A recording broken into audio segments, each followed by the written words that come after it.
นำสุขมาให้กายใจแจ่มใสชื่นบานทางขึ้นสีขาวเพื่อชาวประชาถึงชายคาบ้านวิทยุมือถือสื่อสารเชื่อมสัญญาณจากวัดสายมูล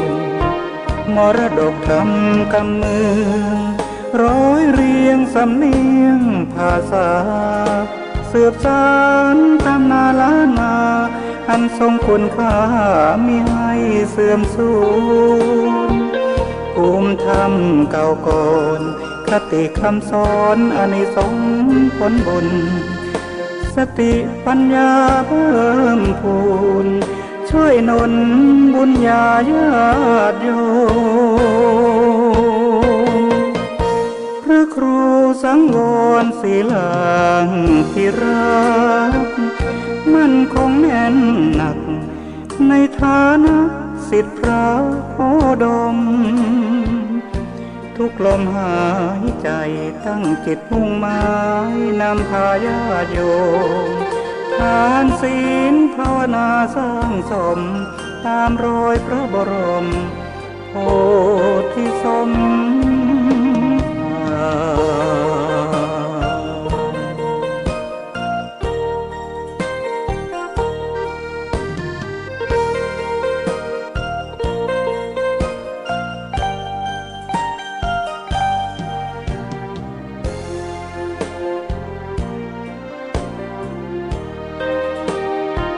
มรดกธรรมกำเมืองร้อยเรียงสำเนียงภาษาสืบสานตำนาล้านนาขอกราบนอบน้อมแด่พระรัตนตรัยอันมีพระพุทธเจ้าพระธรรมเจ้าพระสังฆเจ้าและครูบาอาจารย์เจ้าพระสงฆ์องค์เนนจุตนจุองค์ขอเจริญพรกับคณะศรัทธาสาธุชนทุกท่านวันนี้กระผมอาตมาภาพพระครูสังวรศิลาภิรักษ์เจ้าอาวาสวัดทรายมูลตำบลแม่กาอำเภอสันป่าตองจังหวัดเชียงใหม่ก็ได้มาพบปะกับคณะศรัทธาสาธุชนทั้งหลายในรายการสารธรรมยามแลงในฤดูกาลภาษานี้กระผมอาตมาภาพได้มาจัดรายการมรดกธรรมกำเมืองในรายการสารธรรมยามแลงทุกวันพุธเวลาบ่าย3 โมงถึงบ่าย4 โมงเย็น1 ชั่วโมงซึ่งในวันนี้เป็นวันพุธที่4 เดือนสิงหาคมพุทธศักราช 2564 ซึ่งก็ตรงกับเดือน10เหนือวันนี้เป็นแรม11 ค่ำรายการสารธรรมยามแลงนี้อาตมาจักได้นำเอาพระธรรมเทศนาจาดกพื้นเมืองเหนือของเฮามาเทศนาโดยเฉพาะในคราวครั้งนี้ได้นำเอาเรื่องนางนวลคำนางนวลคำวันนี้เป็นผูกที่2จักได้นำมาเทศนาให้กับศรัทธาสาธุชนทุกท่านในช่วงกลางฤดูภาษาบางครั้งบางทีก็ไม่ได้ไปวัดไปว่ากันเอาก็อยู่บ้านอยู่จองกันฟังการอยู่บ้านอยู่จองอาจจะทำการทำงานเก็บลำไยไปตัวฟังไปตัวก็ได้ยังสะดวกสบายทำการทำงานไปตัวจะนั่งฟังนอนฟังยืนฟังทำการทำงานไปตัวฟังไปตัวเป็นการสะดวกสบายให้กับพระออกศรัทธาญาติโยมทั้งหลายด้วยเหตุนี้ก็ต้องมีสถานีวิทยุที่มีจิตเมตตาเป็นบุญเป็นกุศลได้นำเอารายการนี้ไปออกอากาศให้กับพระออกศรัทธาญาติโยมทั้งหลายได้รับฟังเป็นบุญเป็นกุศลกับสถานีวิทยุทุกที่ทุกแห่งอันมีสถานีวิทยุคลื่น 104.50 วัดฝ่ายหินเชียงใหม่คลื่น 100.25 วัดพระบาทอุดม น้ำบ่อสาวาอำเภอฝาง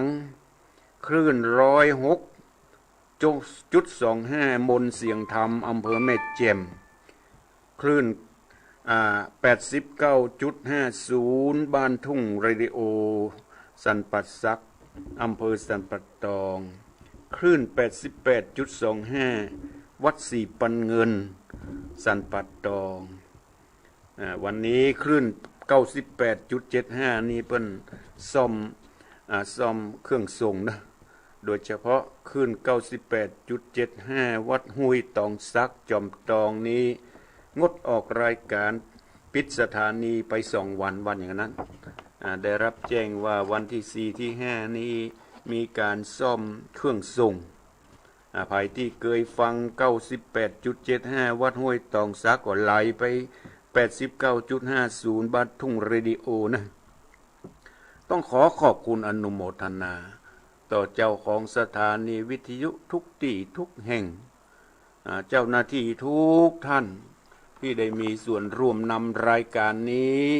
ไปออกอากาศฮือกับปออกสถาญาติโยมทั้งหลายได้รับฟังเป็นอาหารจิตอาหารใจแก่ปออกสถาญาติโยมที่เปิดเครื่องรับฟังขอบคุณและอนุโมทนามาณที่นี้โดยอาตมาได้นำพระธรรมเทศนาจาดกเรื่องนางนวลคำมาเทศในวันพุธที่แล้วเป็นตอนที่1วันนี้เป็นตอนที่2ในตอนที่1นั้นจะขอทบทวนในเนื้อเรื่องโดยสังเขปโดยย่อๆพอเข้าใจเพื่อจะให้ฟังต่อเนื่องหลังจากที่พระพุทธองค์ได้มีพระภิกษุสงฆ์ทั้งหลายมาถามในเรื่องที่พระเทวทัตได้พระเทวทัตได้มาจองล่างจองผานต่อพระพุทธองค์พระพุทธองค์ก็ได้เล่าว่าไม่ใช่ว่าเฉพาะจาตินี้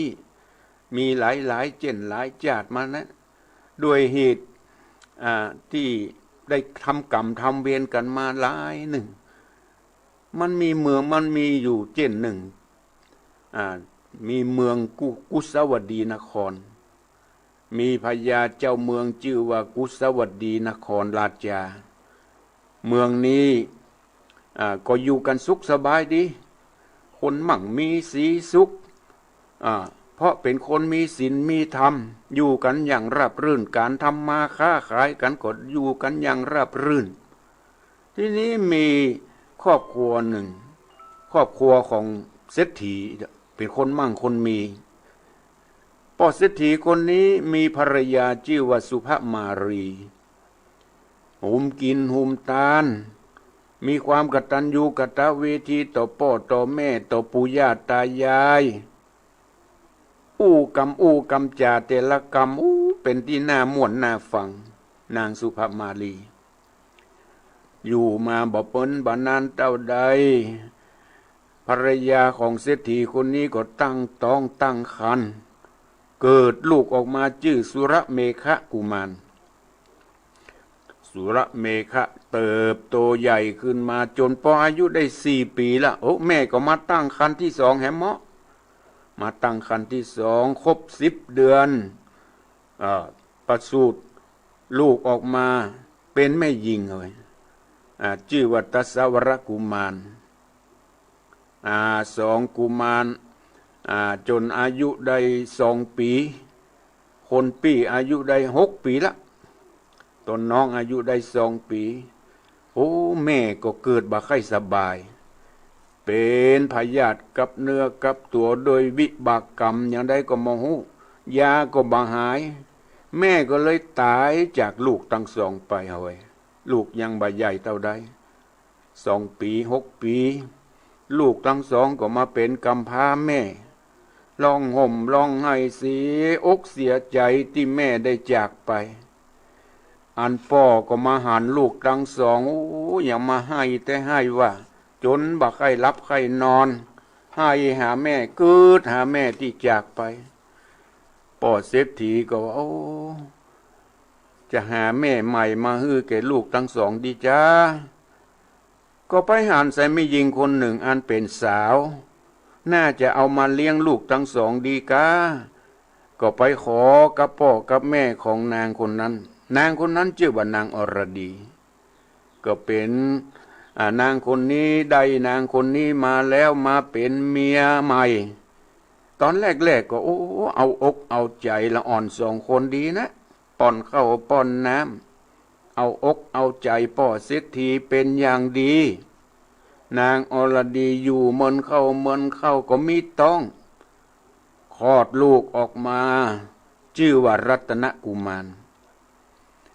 นางเมียใหม่มีลูกขึ้นมาแล้วใครนิสัยใครเปลี่ยนไปทั้งที่นางคนนี้ก็นิสัยก็จึงดุร้ายอยู่แล้วที่ทำดีต่อพ่อเศรษฐีก็เพราะเอาหน้าเอาตาเอาอกเอาใจพ่อเศรษฐีต่างหากหลังจากมีลูกแล้วออกฤทธิ์ละหอยทำนิสัยบ่ค่อยดีทำเป็นที่บ่ค่อยพ่อค่อยก้อยละอ่อนสองคนไปบ่ค่อยพ่อค่อยก้อยแถมมาปอยังทำดุด่าละอ่อนสองคนป่อเศรษฐีก็มาจ้างว่าอย่างไดเอาเมียใหม่ว่าทำเป็นหน้ามืดตามัวบ่สนอกสนใจละอ่อนทั้งสองเหตุการณ์จะเป็นอย่างใดก็ติดตามรับฟังนางนวลคำผูกที่สองเป็นลำดับต่อไปพอกสตาญาติโยมทั้งหลายนะโมตัสสะภะคะวะโตอะระหะโตสัมมาสัมพุทธัสสะตะโตปะรังอาหารติเอกพุตตังการิตวาติสันทโวดุราสาปุริสะตั้งหลายตั้งยิ่งใจน้อยใหญ่ผู้มักไฟตั้งบนตาหนุนใส่บาทบ่ละขาดวันพระวันศีลย้อนอาจินไข่สอดไข่ถึงยอดเนละปานจริงละการมวลหมู่เข้ามาสู่วัดวาอารามแป่งใจงามจมจืนยอมือยื่นฟังธรรมจุงดาจำติดต่อตามบาทข้อบาลีวาตาตูพระรังดังนี้เด็ดเตอตาโตพระรังทัดแต่นั้นไปนาบ่อนเนินจ้าหึงนานนางนงคานยอดซอยงามจินจ้อยอรดีกาละมีมาควายก็พาสูตรพุทธามีลักษณะถูกทวนงามเลิศล้วนปึงแปงเศรษฐีแยงพอแล้วใจผ่องแผ้วเจยจมอาภิรมรักมากจริงออกปากไขจาว่าของนางนี่นามนหมู่อันมีอยู่เหลือหลายคืองัวควายจังมาตั้งพื้นแผ่นผ้าเงินคามจากยอตำไว้ท่าลูกลาดใจเดียวบอกกึดเหลียวลูกเก้าคือสองหนอนเน่าเดิมอ่อนแล้วใส่น้ำมาก่อนชื่อซอยว่าอายนอนน้อยรัตนกุมารเอาแก้วดวงคานเก่าเตือมัดมือตุนขวัญรักแป่งปันลูกล่าลำงามยิ่งฟ้าสองใจหนึ่งปีปลายมารอดเจ้าน้อยยอดรัตนกุมารก็จำเริญบานขึ้นใหญ่เตียวอย่างใดไปมาอาตันต่อเศรษฐีอันเป็นพ่อก็มารมใจบอกไปไหนสักเตื้ออยู่รังเลือแก้มองค์ย้อนใจหลงเมียน้อยอันจ่องห้อยมายา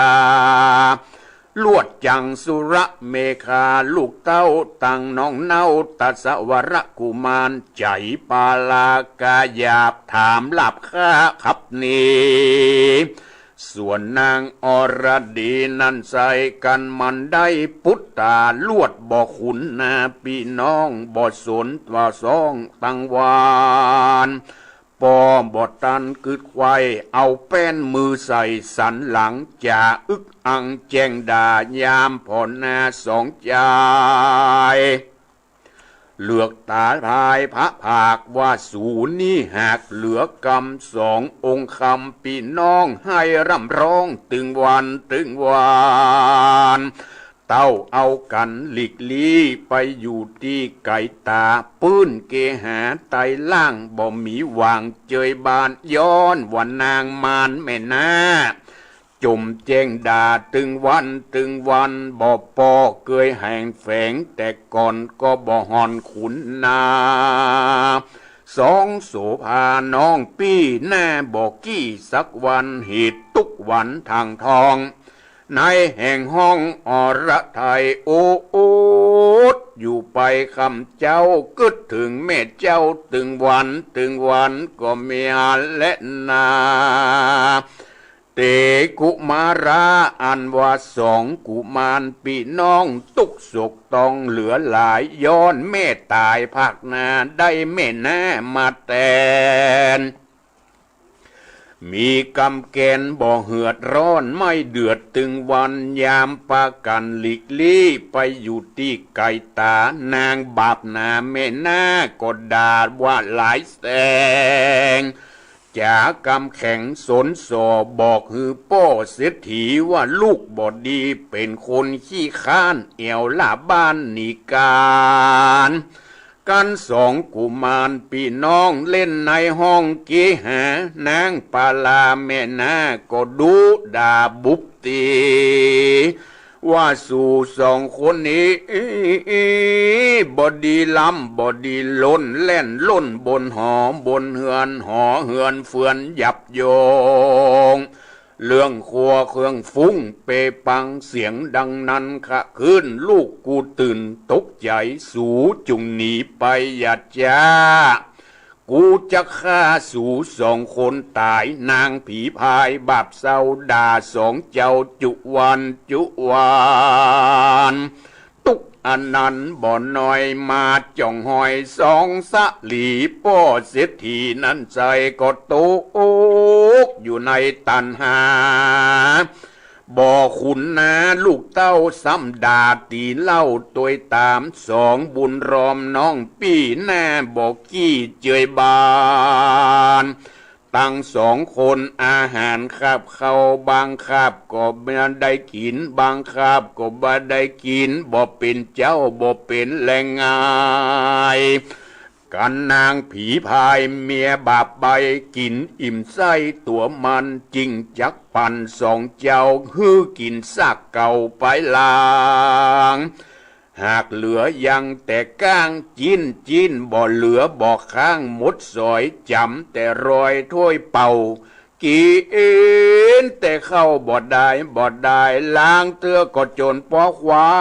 ยตะวันกึ่งฟ้า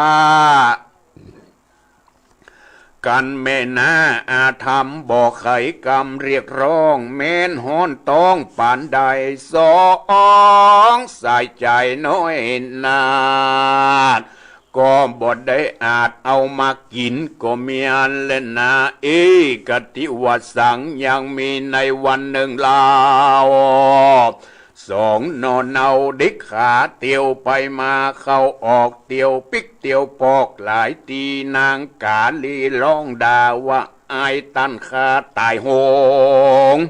ลืมตีนลงใส่เป็นเข้าออกเล่นหาสังเตียวเฮือนดังเยะโยแม่นเยะรอหากูอายสัตทะลูตัวถอยอายขี้ต่อยเหลือซ้อนลูกกูนอนจนปอสะดุงสติฟุ้งเววาสู่สองคนอย่ามาอยู่ที่นี่จุงหลีกลี่ไปปันขี้ข้านหันแต่บายอายขี้ไล่คนผ่านที่นั่นกูมารปีเก้าคือว่าเจ้าสุรเมฆาฟังคำจ่าของแม่นาร้องด่าเหลือใจจริงจักไขเก่าแก่หักเป็นแต่กุศล มาบันดลต่อหน้าใดแม่นาคิงรามหน้าตางามจืนยาวสืบเจื้อเต้าภาพปุเรเอเงินคำมีนักโสดใดมาโผดเรารานางบาปหนาแม่นาฟังคำว่าเหลือโหดังขี้ไก่ถูดังบอกมันเล่นออกบัดเดียวบินแกนเลียววัดวาดเป็นมือฟาดสันหลังตีนขนังตำเล่าสองนอนเอาดาตายนางผีพายบ่อพรเขียนสองน้อยเขียนสองน้อยอ่อนตัวตามสองบุญรอมอ่อนน้อยเลือดจนปอยย้อยเป็นสายร้องวายวายตั้งกูเล่นไปสู่หาปอเศรษฐีไขวาตีตามมีบอกป้อว่าจุงเล็งพอพุทธาจักมะรณาความนาย้อนแม่แน่บุบตี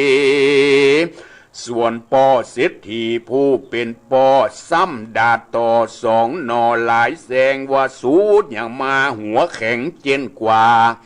กวนตันดาและบุบตีสู้โอ้สองคนบอดีเป็นคนสอนยากจุงรีบภาคเสียไก่กันอยู่ไปนั่นจ้ากูเตียงข้าสู่ตายสองคำใจน้อยหนอฟังกำป้อไขจาน้ำตาไหลย้อยหยาดเจ้าน้อยนาดสุระเมฆาก็จุงหัตถาผู้น้องหนีจากห้องลงเรือนหัวใจเฟื่อนแก่นกังน้ำตาหลังเป็นสายจุงมือน้องใจน้องลาแล้วกล้ากว่าในสวนของใดควรกินใดคือลูกไม้หัวมันก็ยืนปั่นหือน้องกินตุ่นต้องเอาแรงสองจอมแปงปีน้องยินร้อนต้องดาตายนางผีพายแม่น่าใจหยาบจ้าปานผีตั้งเศรษฐีผู้เป็นปอบ่มีตานต่อจะใครบ่เรียกไปกินข้าวตั้งแต่เจ้ายามง่ายถึงตะวันหายคำลาลงลับป่าตันตาสองเด็กขาพี่น้องจิงก้อยขึ้นสู่ห้องบนเฮือนซ้ำบ่เหมือนดังเก่านางบาปเศร้าปาลามีความโกธาบ่ขาดเอาเส้มาฟาดบุบตีคือสองสะลีพี่น้องอยู่นอกห้องกลางจานสองกุมารน้อยนอก็เอื้นบอกพ่อเศรษฐีว่าแม่บุบตีลูกเต้าขอพ่อเจ้ามาก่อยมีแต่หอยไม้เส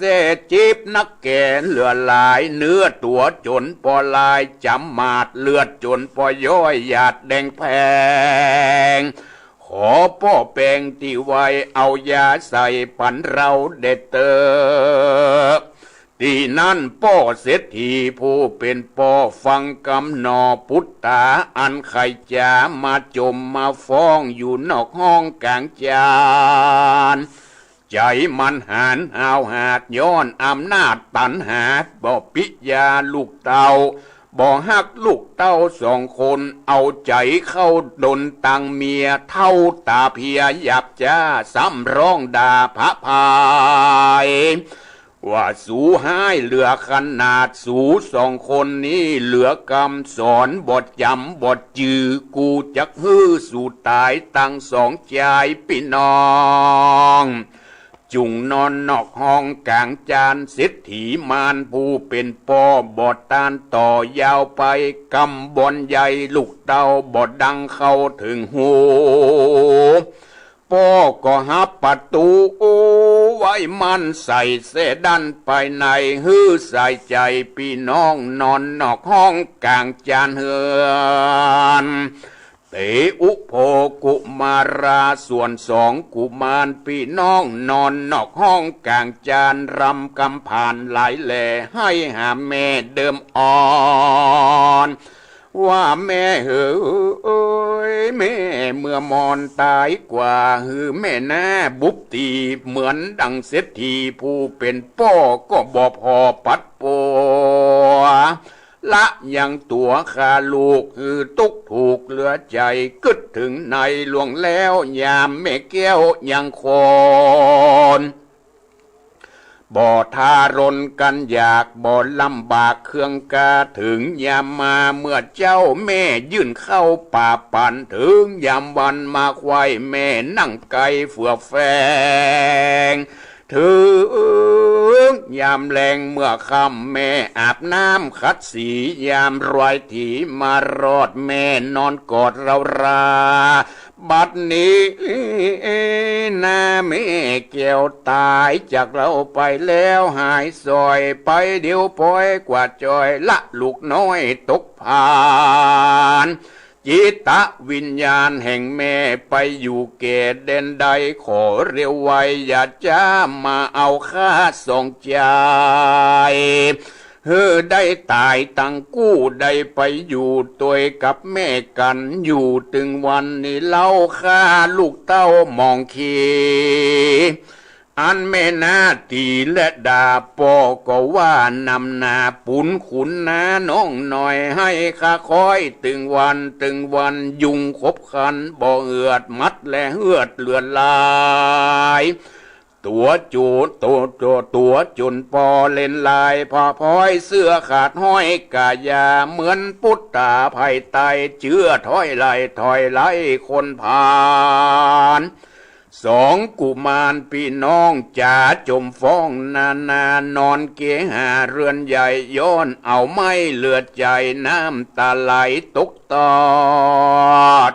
พี่น้องกอดกันนอนยามดึกอ่อนจอนมาควายนอพระที่ไว้คุณนาก็บอกพระตาพี่เก้าวันน้องอยากเข้าเลือลายเตียงจักตายเป็นเกณฑ์ขอพี่เล่นเสเวงหาเอายังป่าและเขาของกินเก่าในเฮือนไฟอย่าคนใดหูรอดก่อยลักสอดเอามาเข้าซากหมาไตลางหันเหลือข้างตึงวันเอามาปั่นน้องไตตุนต้องบัดเดียวเจ้าตาเขียวผู้เป็นปีฟังน้องจี้ไข่จาเป็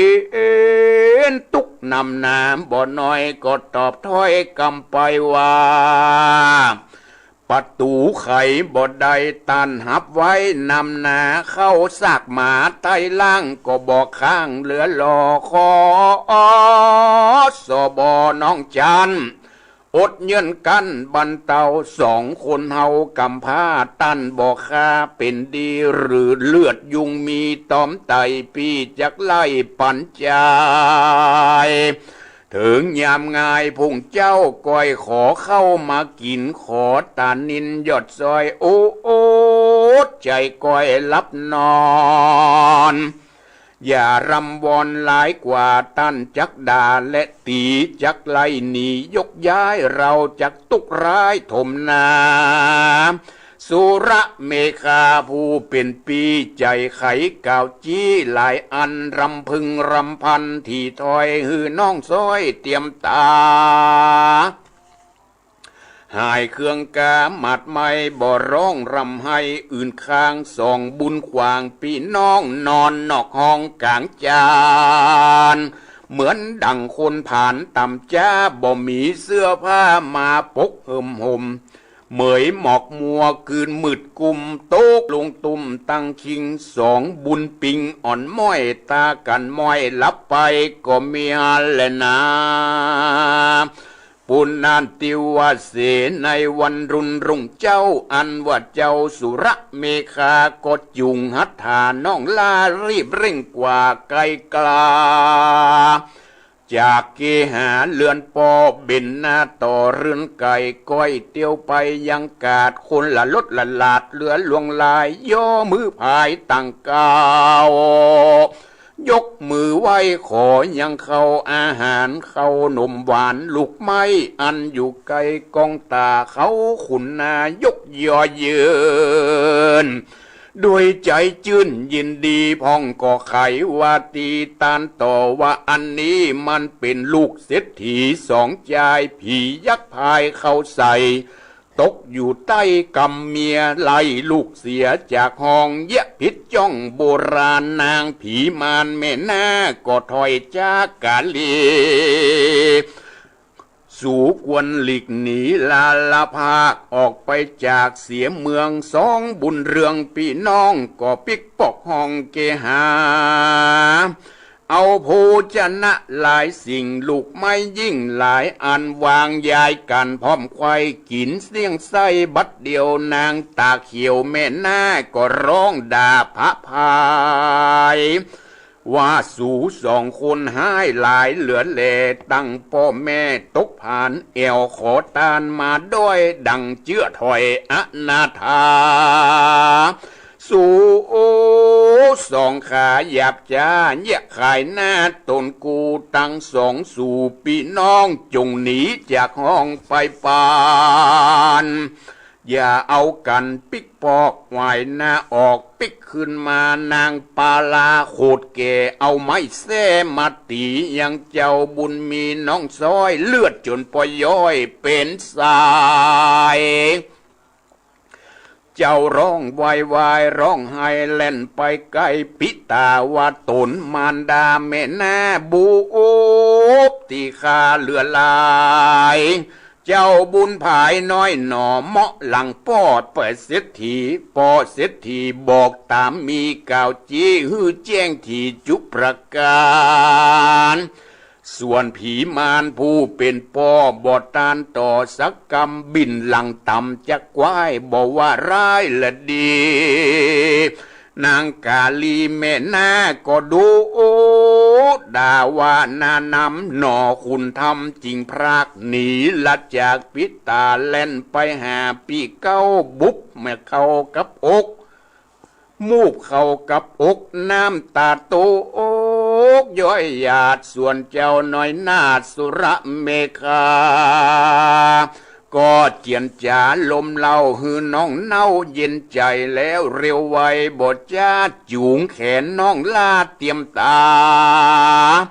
ลงจากเกหาเรือนปอบ่บินหน้าต่อเลือนหลังน้ำตาปังบ่เหือดร้อนไม่เดือดเลือนลา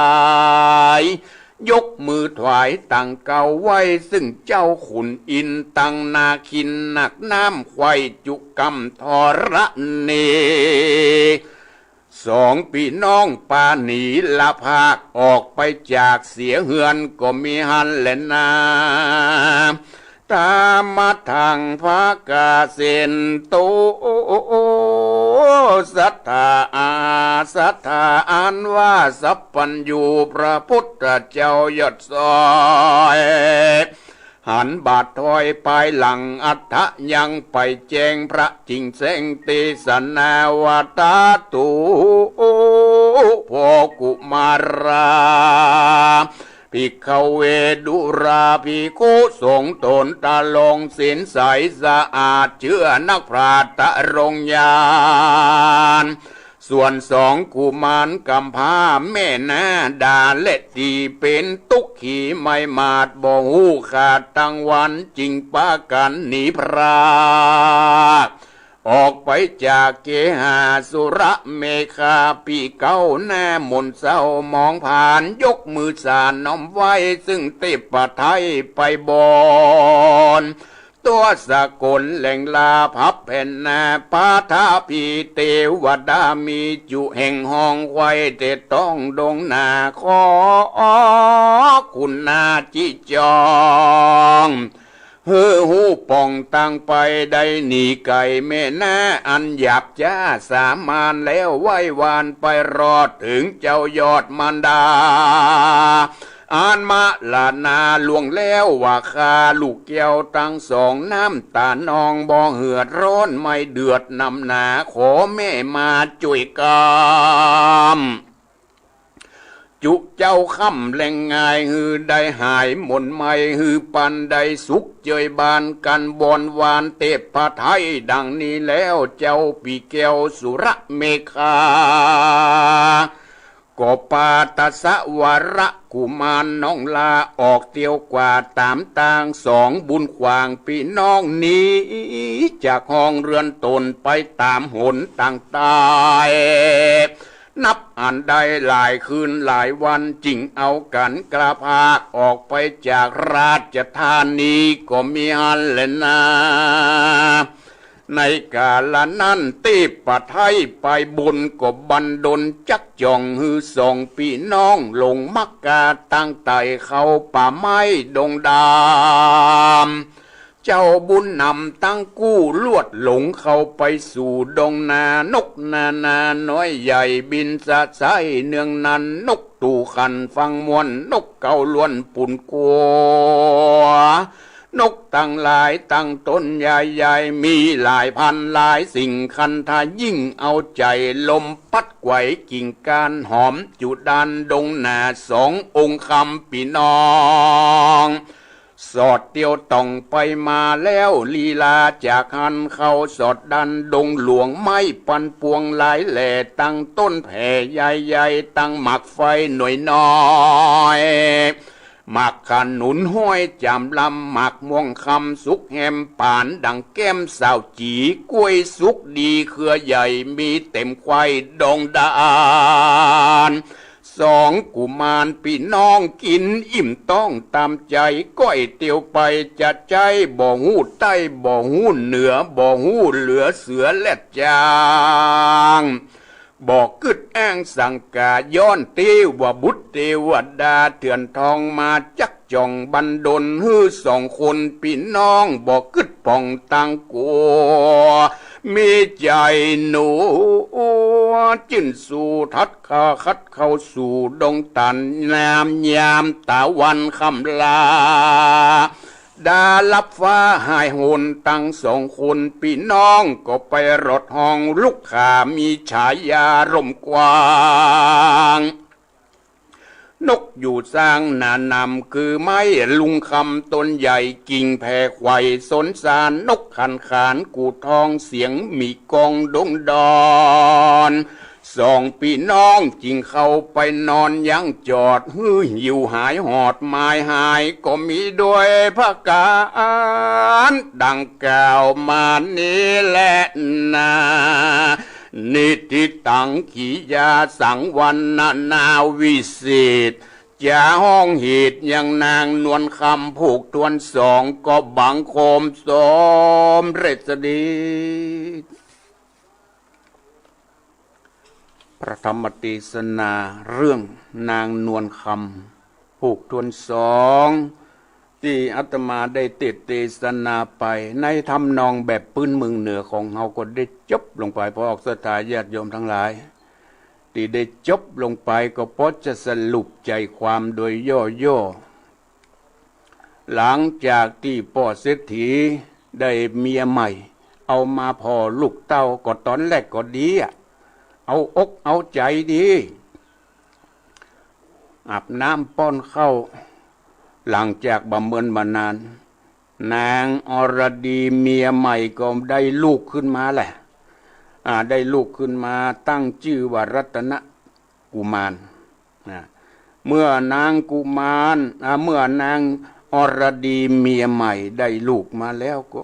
บักให้สนอกสนใจในละอ่อนสองคนแลกเหมือนเข้าก็ดีต่อมาเหมือนเข้ามีลูกก็ออกลายมาติ๊กยิ่งมีลูกใหญ่ขึ้นมายิ่งมีความเกลียดจังในลูกผัวเก่า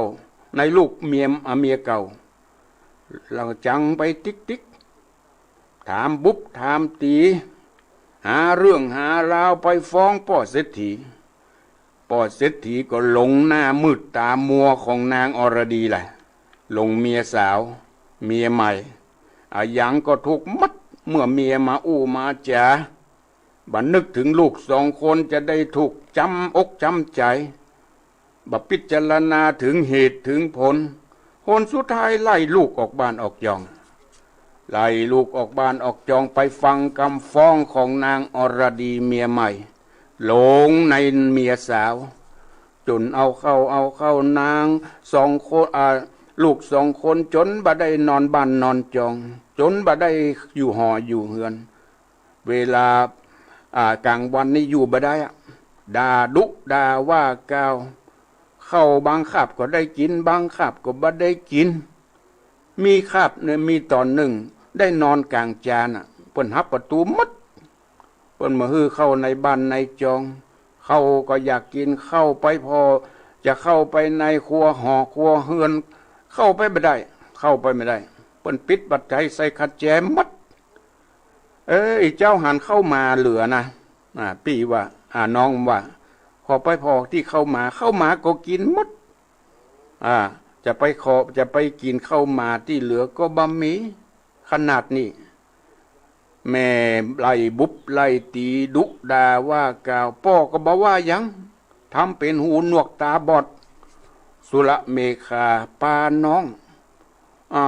องตสาวรกุมารหนีออกบ้านแหละทนมาได้อยู่มาได้ละกินก็มาได้กินไปขอ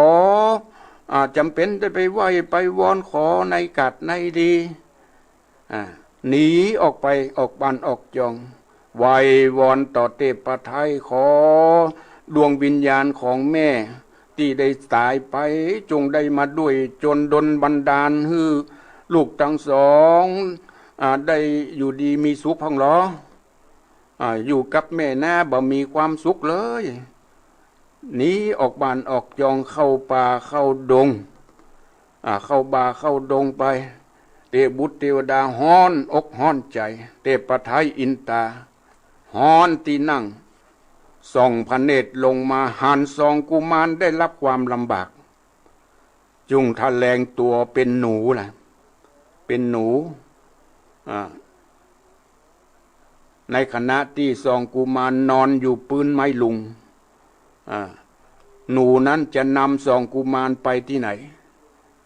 ปอกศรัทธาญาติโยมทั้งหลายก่อยติดตามรับฟังพระธรรมเทศนาเรื่องนางนวลคำตอนต่อไปการที่ครอบครัวของพ่อเศรษฐีนี้เมียได้ตายไปได้เมียใหม่ไปหลงเมียใหม่เกินลำไป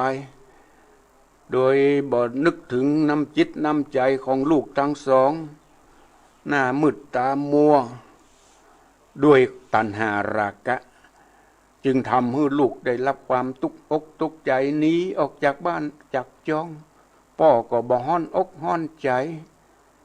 เอาใจเมียใหม่เอาใจลูกใหม่ปอกศรัทธาญาติโยมทั้งหลายเป็นคติเตือนใจแก่ปอกศรัทธาญาติโยมทั้งหลายที่รับฟังในเนื้อหาสาระของพระธรรมเทศนาเรื่องนางนวลคำในตอนที่สองก็ติดตามรับฟังต่อไปเวลาที่เหลือนี้ไผมีโอกาสเวลาที่จะโทรมามาจามาแจ้งผลการรับฟังโทรมาที่0812898992เด้อพ่อศรัทธาญาติโยมทั้งหลายแจ้งผลการรับฟังว่าฟังอยู่ที่ไหนพ้องไซลำไยอยู่กาลำไยแปลงก็มาแปลงพ่อศรัทธาญาติโยมทั้งหลายฟังชัดเจนดีกว่าฟังจากสถานีไหนเพื่อคือกำลังจิตกำลังใจต่อกันและกันฟังอยู่ที่ไหนชัดเจนหรือไม่0812898992นะปอกศรัทธาญาติโยมทั้งหลายโทรมามาจาแสดงความคิดความหันในเนื้อหาสาระฟังชัดเจนหรือว่ามีการคัดข้องอย่างใดสถานีใดพ้องที่ฟังแล้วบอกให้ชัดเจนเพื่อจะได้ให้สถานีได้ปรับปรุงแก้ไขฟังวันนี้ได้ข้อเตือนสติอย่างใดพ้อง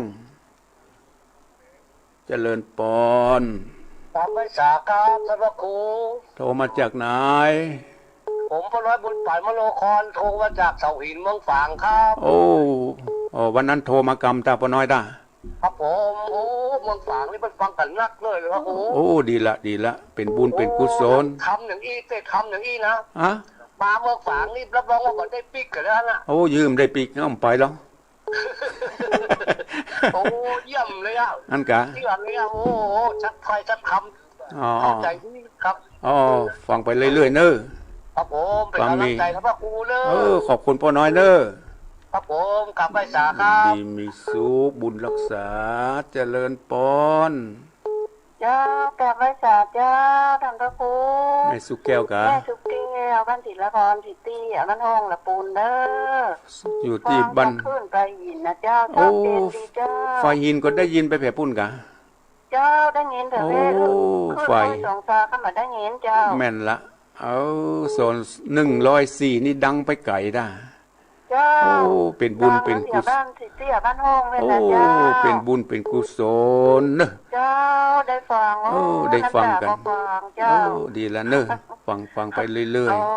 กำลังพู ๆ ดเพื่อสอง แม่น เจ้า ฟัง เนาะ คุณสองฟังไปเรื่อยๆนะแม่สุขแก้วเนอะ เจ้า บุญรักษา ธุนะเจ้า บุ เด้ ญรักษา อ เจริญปอนแม่หลวง อยากให้สาวเจ้า สายลำไยอยู่กะ วันนี้ผมได้เจอเจ้า วันนี้ช่วยงานสาวดามที่วันเจ้า อ๋อมีงานขาวดำกะ เจ้า อ๋อ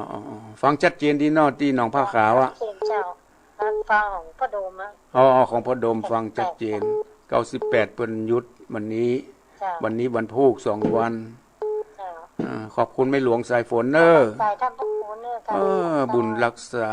อยู่ดีมีสุขเจริญปอน ครับกลับไปสาครับท่านพระครู เจริญปอนพ่อบุญธรรมบ้านปงหนอง บ้านปงหนองเวียงป่าเป้าจังหวัดเชียงรายฟัง104เนาะ นี่ฟังจังเฟสครับ โอ้ฟังจังเฟส จังวิทยุผมได้ฟังแล้ว อ๋อฟังตังเฟซผู้บุญธรรมทันสมัย ก็โอ้ได้สาระได้นั่นดีเนาะ ตังเฟซนี่ก็ฟังชัดเจนดีเนาะ ชัดเจนดีครับ โอ้ดีชัดถ้อยชัดคำเนาะ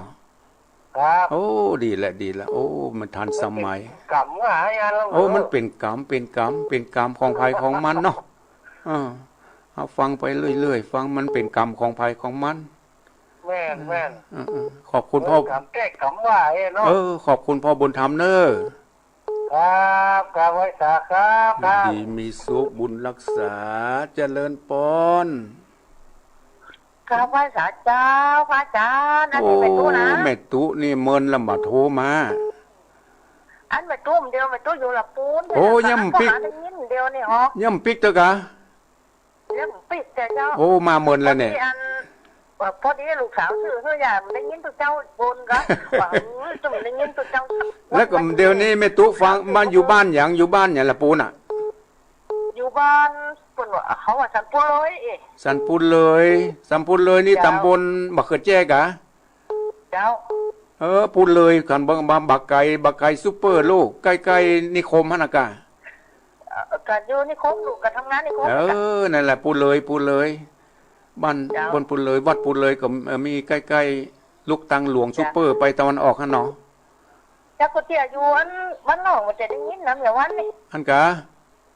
เจ้า เดี๋ยวนี้แม่ตุฟังจากที่ไหน เสียงใดอ่ะ ฟังจากวิทยุเนี่ยกะ ฮะ ฟังวิทยุกะ เจ้าฟังวิทยุลูกสาวชื่อเฮืออย่าง ขึ้นอย่างโมเนาะ คนนั่นน่ะคืนมันยังก็มาเปิดพออันนี้เสียงตุลุงจำได้เอง เมื่อก่อนอยู่เชียงรายเนาะ เจ้าจังไห้นี่มันได้ยินน้ำเมื่อวันนี้นะ เจ้านะไม่ตุอยู่บ้านอย่างก็เชียงรายอ่ะ จังไห้อยู่บ้านล่อง บ้านร้องเชียงราย บ้า เนาะ นล่องเจ้าจะบ้านล่อง บ้านอำเภออย่างก็อยู่ ฮะ เชียงรายอำเภออย่างก็อยู่อ่ะอยู่ บ้าน เวียงปะเป้าอย่า อยู่บ้านล่องอำเภอเรื่องของเป้าอ่ะ อยู่เวียงปะเป้าไม่ตุเวียงอยู่ปะ แต่ เป้าวัน จะดีไหมเจ้า เดี๋ยวนี้มาอยู่สันปุเลยละปูนเนาะโอ้บะปิกง่ายโอ้ดีละฟังไปเรื่อยๆเนอะ คงทำอย่างนี้สมวน คงจะเป็น104ละคงจะเป็น104ขอบคุณแม่ตูเนอะ จ้า บุญรักษาอยู่ดีมีสุขแม่ตูเจริญปอน เจ้าบริษัทเจ้าท่าน โทรมาจากไหน โทรจากแก่งหัวลินเวียงฝางอะเจ้า แก่งหัวลินเวียงฝางนี่ฟังชัดเจนดีเนาะ ชัดเจนที่เจ้าม่วนเป็น โอ้ คนว่า ฟังมาตลอดเนาะ ฟังกุศลพระองค์นั่นแหละ โอ้ เจ้า โอ้ฟังดีละดีละเป็นอาหารจิตอาหารใจปลอบจิตปลอบใจคือมีอายุมั่นขวัญยืนอยู่ดีมีสุขฟันพรเรื่อยๆเนอะ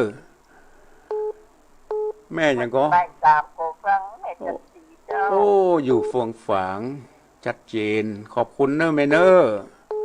เจ้า ฟังไปเรื่อยๆฟังไปเรื่อยเจริญปอนเจริญปอน เอาภาษาเจ้า โทรมาจากไหน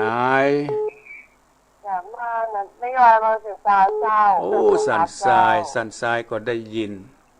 สันทรายฟังจาก104นอ 104เจ้า โอ้วินบุญเป็นกุศลวัดฝ่ายหิน ดูละอ่อนเนาะ ละอ่อนได้หนีออกบ้านออกจองอายุยังไม่ถึง10 ปีเนี่ยจำเป็นได้ออกบ้านออกจองอยู่ก็มาได้อะอยู่ก็มีความสุขอยู่ก็เจ็บเนื้อเจ็บตัวถูกแม่นาตีแม่นาดุด่าว่าตีเข้าก็มาได้กินก็เป็นต้องหนีออกบ้านออกจองมันเป็นวิบากกรรมอย่างกมโหโอ้กรรมของละอ่อนตาเอาตั้งหน้าเป็นไปเถอะจะล้มหายตายจากกันไปอย่างไรก็โมโหฟังไปเรื่อยๆนะแม่เนอฟังไป จะไปเครียดเจริญปอน แต่ไว้นะครับ โทรมาจากไหน น้องเบลครับ โอ้น้องเบียวก็ฟังตอนบ่ายก็ฟังอยู่เนาะ ฟังครับฟังวัดหินวัดไฟหินครับ โอ้นั่นแหละฝ่ายหิน ครับ ดังไปไก่แต่นะฝ่ายหินนี่นะ อ๋ออยู่ในเวียงเชียงใหม่นี่เหรอครับ แม่นละมันดังไปแผ่วปุ่นแต่ตั้งปัดสร้างปุ่นครับวันจันทร์นี่เขาฟังที่ยันบ้านทุ่งเรดิโอ โอ้ วันจันทร์นี่ผม บ้านทุ่งเพิ่นก็ยังรับอยู่ นะครับ บ้านทุ่งเพิ่นก็รับ ได้ฟังอาจารย์อยู่ สันปะตองก็มี2-3ตีน้องปัดสีปันเงิน ขอให้กำลังใจพระอาจารย์นะครั ขอบคุณเนอน้องเบลเนอ ไว้สาครับ บุญรักษาอยู่ดีมีสุขเจริญปอน ไม่จ่าเจ้า โทรมาจากไหนโทร ฟังหวนดีเจ้า โทรมาจากไหน จากแม่รัตนาปะยังโดยราชกิจเจ้า โอ้โดยสะเก็ดโดยสะเก็ดโดยสะเก็ดฟังชัดเจนดีเนาะ เจ้าชัดเจนดีเจ้า ได้สาระของเนาะ ม่วน โอ้ม่วนดีฟัง ตัวเกือบให้ตัวหลัก โอ้เดี๋ยวจะไปเครียดจะไปอิงมันลำไป ฟังไปเพลินๆมันเป็นวิบากกรรมของละอ่อน ปะยังโดยราชกิจเนอ ขอบคุณเนอ เจ้าไว้สาเจ้า บุญรักษาอยู่ดีมีสุขเจริญปอน ไว้สาเจ้าท่านพระครูเจ้า โทรมาจากไหน โทรมาจากบ้านบุกของอาตำบลนครศรีอำเภอปากทางจังหวัดลำพูนเจ้า แม่จันกะ แม่ไข่แก้ววงคำเจ้า แม่ไข่แก้วจำชื่อได้เพิ่นก็โทรมาหลายเทื่อแล้ว ฟังชัดเจนที่นอนที่ตำบลหนองจีดีอะเนาะ เจ้าตำบลนครศรี นครจีดีนครจีดีบวกก็5ฟังชัดเจนดีเนาะ ชัดเจนเลยเจ้าโอ้ยฟังธรรมนี่ม่วนอกม่วนใจเจ้า เยี่ยมอย่างโยมดีแท้เก็บลำไยก็ ไปหมดน้ำลำใจกับน้ำเข้ามาเจ้า โอ้ดีละทำงานไปตัวนี่การไปตัวฟังไปตัวโอ้สบายเนอะขอบคุณเนอะแม่เนอะ เจ้าเป็นกำลังใจเด้อ ขอบคุณบุญรักษาเจริญปอน จากไว้สาเจ้าท่านพระครู โอ้ไม่ซ้อนกะ จะชื่อหัวใจเจ้าหนองบัวชลการเจ้า โอ้น้องบัวนึกว่าไม่ซ้อนหลี โอ้น้องบัวชัยประการฟังชัดเจนดีเนอะที่น้องบัว เจ้าชัดเจนดีเจ้า โอ้น้องบัวโอ้ เจ้าโอ้ม่วนขนาดแต่วันนี้ก็ทำได้ ฮะอันนี้ไผก็ฮะ หนองบัวชลการนั้นไม่สิทอนเจ้า ไม่สีทอนน้องบัวชัยประการน้องบัวนี่วัดของท่านอำนวยนะกะเนาะ ฮะ วัดต้นโจกกะ มาเจ้าเจ้าวัดหนองบัวเจ้าวัดต้นโจกเลยไม่เห็นหน่อยเจ้า ตำบลเดียวกันได้เนาะ เจ้า ตำบลเดียวกั อาจ น ารย์เหมือนกันเจ้า โอ้ดีละขอบคุณเนอร์ไม่เนอร์ เจ้าจากไว้สาเจ้า บุญรักษาอยู่ดีมีสุขฟังธรรมเป็นบุญเป็นกุศลขอสายสุดท้ายละขอสายสุดท้ายเนอะ เจ้ากำลังสาท่านนะเจ้า เจริญปอนอยู่ฟังอยู่ สานะเจ้า ฟัง อยู่บ้านปะฮกฟ้าเจ้า ป่าหกฟ้าอำเภอป่าซางจังหวัดลำพูนฟังจากที่ไหน ฟังของขึ้น 104นะเจ้า โอ้104วัดฝ่ายหินโอ้ทั่วบ้านทั่วเมืองฟัง ดี ฝ่าย ใจ หิน ที่ครูบาอาจารย์มาเตะทำ โอ้ดีละดีละอยู่บ้านอยู่จองฟังกันอย่างสะดวกสบายเนาะโอ้ไปวัดไปวาก็ลำบากอยู่บ้านอยู่จองฟังกันโอ้ขอบคุณนะแม่เนอบุญรักษาอยู่ดีมีสุขโอ้ขอรับอีกกรรมบันทิกะเจริญปอนเจริญปอน ไหว้สาเจ้า โอ้บันทิฟังชัดเจนดีก่อ โอ้ยชัดเจนนี่แจ๋ว โอ้ฟังนะ ฟังเสมอ ฟัง ตอนแรกๆอ่ะ โอ้ดีละฟังเป็นบุญเป็นกุศลฟังชัดเจนดีเนาะบันทิละปูนขอบคุณเนอแม่เนอบุญรักษาอยู่ดีมีสุขฟังไปเลยๆนะเดี๋ยวก็ฟังต่อแถมเนอเดี๋ยวจะมีแหมพึ่งผูกไปจนถึง5 โมงพุ่นอ่ะ3 โมง 4 โมง 5 โมงขอบคุณนะแม่เนออาตมาได้ใจเวลามาพอสมควรขอล่ำลาไปก่อนเนอะวันนี้ก่อยติดตามรับฟังกันในโอกาสหน้าสำหรับวันนี้ขอขอบคุณอนุโมทนาศรัทธาสาธุชนทุกท่านที่เปิดเครื่องรับฟังจงมีโชคมีลาภหิมาก้าขึ้นปรารถนาสิ่งหนึ่งประการใดอันเป็นไปในทางชอบธรรมก็ขอสมดังกำคืดกำปรารถนาของมูลราชธาจุยื่งจุภการนั่นจุงจักมีอายุวันโนสุขังพระลา